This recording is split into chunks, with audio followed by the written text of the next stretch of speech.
Wall Street Journal reporting that the U.S. has intercepted a troubling communication connected to the crisis in Syria. It suggests that any kind of U.S. involvement in this ongoing civil war could trigger an attack on our interests. Iran now apparently ordering militants in Iraq to attack the U.S. embassy and other facilities in Baghdad. And this only adding to a growing list of retaliation threats that are coming from across the region. Pete Hegseth is an Army reservist who served in Iraq and is CEO of Concerned Veterans for America. Pete, great to have you here. Thanks for having me.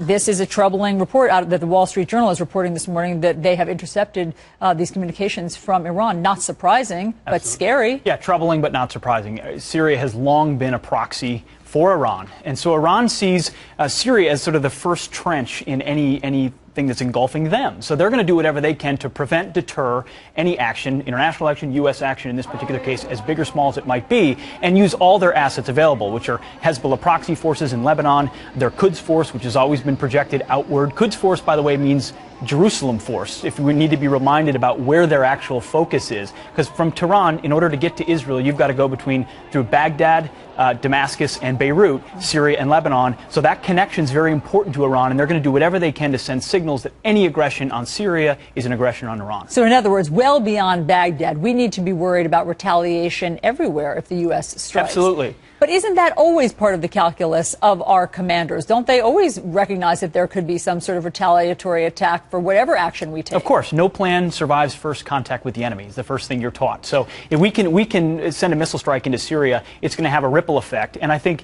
Iranian play here and Syria's is to demonstrate that ripple effect is going to be so unpalatable for the United States that we don't want to get involved. There's obviously some bluffing involved here. Some forces have said we're going to eradicate Israel. Israel will deal with threats because of an action precisely because of their geographic proximity. But I don't think this is going to be the trigger for an absolute stand down with Israel. But we'd better be prepared for Hezbollah to react toward Israel. We'd better be prepared in Damascus, not in Damascus, in Baghdad and elsewhere in our embassies across that region and around the world, where Hezbollah is not just involved in the Middle East. They've got cells throughout Europe and elsewhere, so they could and they've had time, Alison. That's the thing. When you signal what you're going to do and then you wait for congressional action, Iran and Syria are able to plot and plan what they do next.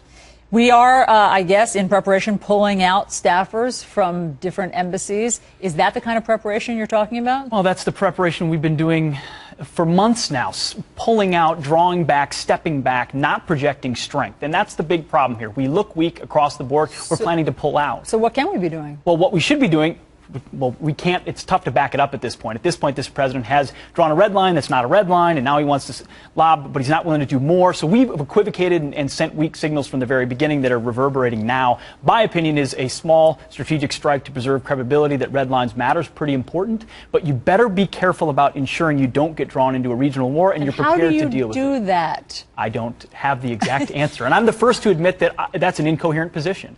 And the president has created the situation where even those who want to back him because his credibility is our credibility are in an untenable position because he's been so erratic and incoherent in dealing with these threats. He doesn't even want to call them threats, yet he wants to lob missiles into Syria. And that's why we look so weak. And Iran, and by the way, Russia and Putin have an upper hand in this geopolitical chess game in which right now, unfortunately, the United States seems to be losing. But just the fact that Iran is making these noises and threatening retaliation, that can't be a reason for us not to do it.